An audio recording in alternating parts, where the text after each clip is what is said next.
శ్రీ దుర్గాదేవి జ్యోతిష్యాలయం ఎక్కడి వారికైనా ఒక్క ఫోన్ ద్వారా వెంటనే పరిష్కారం చూపబడును.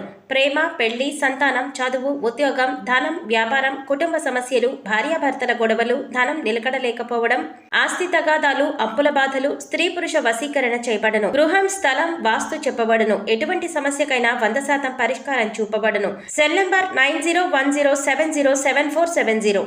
ఓం శ్రీ మాత్రే నమః. ఛానల్లోకి స్వాగతం అండి. ఈ రోజు వీడియోలో సింహరాశి వారి గురించి తెలుసుకుందాం. ఏప్రిల్ 12వ తేదీ పౌర్ణమి, హనుమాన్ జయంతి. ఈ రాశివారు ఏప్రిల్ 12 లోపు కాస్త మీరు జాగ్రత్తగా ఉండాలి. ఎందుకంటే ఈ నెలలో ఒక దేవుడు మీ ఇంటికి రాబోతున్నారు. ఆ దేవుడు మీ ఇంటికి వచ్చి ఏదో సంకేతాన్ని ఇవ్వబోతున్నాడు. అయితే పౌర్ణమిలోపు ఈ రాశివారు ఎటువంటి జాగ్రత్తలు తీసుకోవాలి, వారు చేసే పనులు ఏ విధంగా చేసుకుంటే వాళ్లకు అనుకూలంగా ఉంటుంది, ఏ దేవుడు మీ ఇంట్లో అడుగుపెట్టి అనుగ్రహం ఇవ్వబోతున్నారు, అలాగే ఈ సమయంలో మీరు చేసుకోవలసిన దేవతారాధన, అలాగే పాటించవలసిన పరిహారాల గురించి ఈ వీడియోలో మనం వివరంగా తెలుసుకుందాం. కానీ అంతకంటే ముందుగా మీరు కనుక మన ఛానల్ని ఇప్పటివరకు సబ్స్క్రైబ్ చేసుకోకపోతే సబ్స్క్రైబ్ చేసుకుని పక్కనే ఉన్న బెల్ ఐకాన్ నొక్కి ఆల్ సెలెక్ట్ చేసుకుంటే మేమిలాంటి వీడియోస్ అప్లోడ్ చేయగానే ముందుగా మీకు నోటిఫికేషన్ వస్తుంది. అలాగే వీడియోని ఎక్కడా కూడా స్కిప్ చేయకుండా చివరి వరకు చూస్తేనే మేమేం చెబుతున్నామో మీకు పూర్తిగా అర్థమవుతుంది.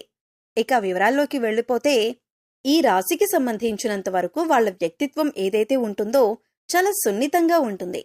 ఎక్కువ శాతం మీరు మనసుతో ఆలోచిస్తూ ఉంటారు. ఈ రాశి వాళ్లు ఎప్పుడూ కూడా అవతలి వాళ్లకి మంచి జరగాలి అని కోరుకుంటారు. అదే ఫ్యామిలీ మెంబర్స్ విషయానికి వస్తే వాళ్ల సంతోషమే వీళ్ల సంతోషంగా భావిస్తుంటారు. అలాగే వాళ్ళు దానికోసం ఏదైనా చేస్తారు. వాళ్ళకి కష్టమైనా సరే, దాంట్లో వాళ్లకు నష్టమైనా సరే, అవతలి వాళ్లకు మంచి జరుగుతుంది అని అనిపిస్తే ఖచ్చితంగా ఆ పని చేయకుండా ఉండరు. ఎదుటివారికి సాయం చేయటంలో ముందుంటారు. వేరే వాళ్లని ఎక్కువగా సంతోషపరచాలని, అలాగే వాళ్ళని సాటిస్ఫై చేయాలని ఆలోచిస్తూ ఉంటారు. చాలాసార్లు ఈ మంచితనమే మిమ్మల్ని ముంచేస్తుంది. అలాగే ఎక్కువ శాతం మీరు మనసులో మాటను వేరే వారికి చెప్పటానికి ఇబ్బంది పడుతూ ఉంటారు, జంకుతూ ఉంటారు. ఎవరికీ కూడా మీ మనసులో బాధను చెప్పరు. ప్రతి ఒక్క విషయాన్ని మీలో మీరే దాచేసుకుంటారు, బాధపడతారు. ఎక్కువగా మీరు నేరుగా ఆ భగవంతుడి దగ్గరే మీ బాధను విన్నవించుకుంటారు, మీ మనసులో మాటను చెప్పుకుంటారు. ఇదే మీకు ప్లస్ పాయింట్ అవుతుంది. ఎందుకంటే ఎవరి దగ్గర మన బాధను చెప్పుకోవాలో వారికి మీరు బాధని చెప్పుకుంటారు. అందుకే మీపై ఇప్పుడు ఆయన అనుగ్రహం చూపించబోతున్నారు. అందుకే ఈ నెలలో మీకు అనుగ్రహం ఇవ్వబోతున్నారు. ఇక రాబోయే టైంలో మీరైతే తీసుకోవాల్సిన కొన్ని జాగ్రత్తలు ఏవైతే ఉన్నాయో అవి ఖచ్చితంగా తీసుకోవాలి.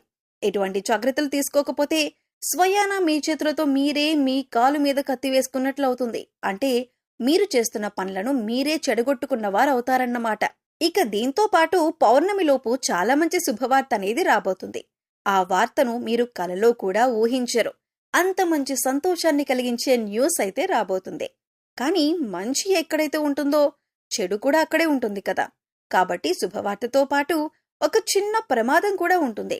అదేంటంటే, మీకు శత్రువులైన వారు ఎవరైతే ఉన్నారో వాళ్ళు అలర్ట్ అయ్యే సమయం ఇది. మీ శత్రువులు ఏదో ఒక విధంగా మీకు నష్టం కలిగించడానికి ప్రయత్నిస్తారు. కాబట్టి మీరు రాబోయే టైంలో ఏదైనా నిర్ణయం తీసుకోవాలి అనుకుంటే మీకు తెలిసిన వ్యక్తితో అయినా, లేకపోతే బంధువులతో అయినా, ఇంట్లో కుటుంబ సభ్యులతో అయినా ముందుగా మీరు చేస్తున్న పనిని గురించి మీ ఆలోచనలనేవి ఎవరితోనూ చెప్పకండి. ఎందుకంటే మీరు చేసే ప్రతి పనికి ఆటంకం తీసుకురావటానికి మీ శత్రువులు రెడీగా ఉన్నారు. కాబట్టి ఈ విషయంలో మీరు కంపల్సరిగా ఖచ్చితంగా జాగ్రత్తలు తీసుకోండి.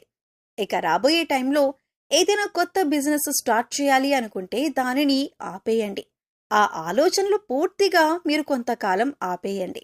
ఎందుకంటే ఈ సమయంలో అటువంటి ఆలోచనలు మీరు చేయటం కరెక్ట్ కాదు. ఎందుకంటే సక్సెస్ రాదు. మీరు పెట్టుబడులు పెట్టేటటువంటి పనులు స్టార్ట్ చేశారనుకోండి, సక్సెస్ అనేది రావటానికి చాలా సమయం పడుతుంది. ఈ విషయాన్ని గుర్తుంచుకోండి. దాంతోపాటు ఎక్కడా కూడా ఎవ్వరికీ కూడా ఎంత మిత్రులైనా సరే, ఎంత బంధువైనా సరే, దగ్గర వాళ్ళైనా సరే డబ్బనేది అప్పుగా తీసుకోకండి. అలాగే వాళ్ళు అప్పుగా మిమ్మల్ని అడిగినా కూడా మీరు డబ్బులు వాళ్ళకి ఇవ్వకండి. ఎందుకంటే ఈ సమయంలో మీరు చేబోదులుగా డబ్బులిచ్చినా, అలాగే మీరు డబ్బులు తీసుకున్నా అది మీకు అస్సలు కలిసి రాదు. కాబట్టి ఈ సమయంలో మీరు ధనానికి సంబంధించిన లావాదేవీలలో పడకుండా ఉండటం మంచిదే. ఇక దాంతోపాటు కేవలం డబ్బు విషయంలోనే కాకుండా నోటికి సంబంధించిన విషయంలో కూడా జాగ్రత్తగా ఉండాలి. ఎవరితో అయినా మీరు మాట్లాడేటప్పుడు కొంచెం ఆలోచించి మాట్లాడండి. ముందుగా ప్రశాంతంగా మాట్లాడండి. ఆవేశపడుతూ కోపాన్ని ప్రదర్శిస్తూ మీరు మాట్లాడారంటే చాలా సమస్యల్లో పడే అవకాశం ఉంది. భవిష్యత్తులో చాలా సమస్యలకు దారితీస్తుంది. అలాగే ఎక్కడన్నా గొడవలు జరుగుతున్నా అది మీ ఫ్రెండ్స్ మధ్యలో కావచ్చు, మీ బంధువుల మధ్యన కావచ్చు, ఇంట్లో కావచ్చు, ఎటువంటి గొడవల్లో అయినా మీరు కలుగ చేసుకోకుండా ఉంటేనే మంచిదే. ఎంత తక్కువగా మీరు ఇన్వాల్వ్ అయితే అంత మంచిదే. ఒక్కవేళ తప్పించుకోలేని పరిస్థితి అయితే మీరు ఉండండి, గొడవలు చూడండి, వినండి, కానీ మీ సలహాలు మాత్రం ఇవ్వకండి. ఇక మీకు రాబోతున్న అతిపెద్ద శుభవార్త ఏదైతే ఉందో, మీరు ఇప్పటిదాకా అనుకున్న పనులు మొదలుపెట్టి ఆగిపోయిన పనులన్నీ కూడా పూర్తవుతాయి. మీరు ఏదైనా కొనాలి అనుకున్నా, మీరు ఏదైనా తీర్చాలి అనుకున్నా, మీకు ఏదైనా కావాలి అనుకున్నా అన్నీ కూడా ఈ సమయంలో తీరే అవకాశం కనిపిస్తుంది. ఒకవేళ కుటుంబ సమస్యలు, బంధువుల్లో సమస్యలు, కోర్టుకి సంబంధించిన సమస్యలు, ఇలాంటివన్నీ సమస్యలు తగ్గుముఖం పడతాయి. ఏ సమస్య మీద మీరు పాజిటివ్గా సమాధానం రావాలని కోరుకుంటున్నారో అలాగే పాజిటివ్గా మీకు రిజల్ట్ అనేది ఉంటుంది. ఇక దానికి తోడు ఈ సమయంలో దూర ప్రయాణం చేసే అవకాశం ఉంటుంది. అలాగే ఈ ప్రయాణంలో కూడా మీరు మంచిగా ఎటువంటి గొడవలకి తావు లేకుండా ప్రయాణాన్ని ప్లాన్ చేసుకోండి.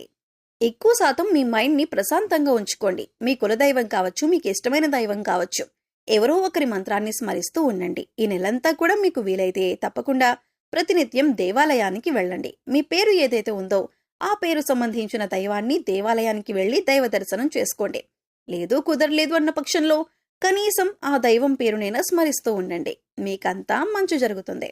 ఇక దీంతో పాటు మీ హెల్త్ విషయంలో కూడా జాగ్రత్తలు తీసుకోవాలి. ఎందుకంటే ఈ టైంలో మీకు జలుబు, దగ్గు, ఒంటికి సంబంధించిన ఆరోగ్య సమస్యలు వచ్చే అవకాశం ఉంది. దాంతోపాటు నడుముకి సంబంధించిన అలాగే నడుము కింద భాగంలో నొప్పి కానీ ఇంకేదైనా ప్రాబ్లం కానీ ఉండొచ్చు. ఎక్కువగా టెన్షన్ పడాల్సిన అవసరం లేదు. కాస్త శ్రద్ధ వహించండి. మీరు ముఖ్యంగా చేయవలసిన పని ఏమిటంటే వాటర్ని ఎక్కువ శాతం తాకండి. ఇకపోతే మీ జీవితంలో రాబోతున్న దేవుడు ఎవరు అంటే హనుమంతుడు. హనుమంతుడు చాలా తేలిగ్గా ప్రసన్నమయ్యే దేవుడు. అలాగే ఎక్కడైతే రాముల వారి నామస్మరణం జరుగుతుందో అక్కడ హనుమంతుడు ఖచ్చితంగా ఉంటాడు. ఎవరైనా కష్టాల్లో ఉండి హనుమంతుల వారి నామస్మరణ చేసుకుంటే చాలు, అన్నీ కూడా విడిపోతాయి. అలాగే ఏ దేవుడి నామస్మరణ చేసినా కూడా ఆ దేవుడు మీరు కష్టాల్లో ఉన్నప్పుడు హనుమంతుల వారిని మీకు తోడుగా ఉండమని, అలాగే కష్టాలు తీర్చమని హనుమంతుల వారిని మీ దగ్గరకు పంపిస్తారు. అలాగే హనుమాన్ జయంతి రోజు తమలపాకుల దండ హనుమంతుడికి సమర్పిస్తే చాలా మంచిది. సింధూరం, తమలపాకులతో స్వామివారికి విశేషంగా అష్టోత్తరాలు చదివి పూజ చెయ్యాలి. హనుమాన్ చాలీస, సుందరాకాండ వంటివి పారాయణం చేయటం వల్ల విశేషమైన ఫలితాలు పొందుతారని పండితులు చెబుతున్నారు. మరిన్ని శుభ ఫలితాలు పొందటం కోసం ఈ రాశివారు చేయవలసిన దేవతారాధన చూసుకున్నట్లయితే ఈ నెలంతా హనుమంతుడికి సంబంధించిన స్తోత్రాలు, పాటలు, హనుమాన్ చాలీస వంటివి చదువుకోండి. ఇలా నిత్యం పారాయణం చేయటం వలన కుటుంబ సభ్యుల యొక్క ఆరోగ్యం అనుకూలంగా ఉంటుంది. ఎటువంటి ఆకలి బాధలు దరిచేరవు. ఈ సమయంలో మరింత అభ్యున్నతిని పొందటం కోసం మీరు పాటించవలసిన పరిహారాలు చూసుకున్నట్లయితే హనుమంతుడి ఆలయంలో అన్నదానం చేయించండి. హనుమంతుల వారికి తమలపాకులతో అర్చన చేయించుకోండి. అలాగే ఆవులకు ఆహారాన్ని తినిపించండి. సో చూశారు కదండి, ఈ వీడియో మీకు నచ్చితే ఖచ్చితంగా లైక్ చేయండి. మరిన్ని మంచి వీడియోల కోసం ఇప్పుడే మా ఛానల్ని సబ్స్క్రైబ్ చేసుకోండి. అలాగే మీ ఫ్రెండ్స్ అండ్ ఫ్యామిలీ మెంబర్స్లో సింహరాశి వారు ఉంటే వారితో మర్చిపోకుండా ఈ వీడియోని షేర్ చేసుకోండి. మరో చక్కటి వీడియోతో మళ్ళీ కలుద్దామండి. ఓం శ్రీ మాత్రే నమః.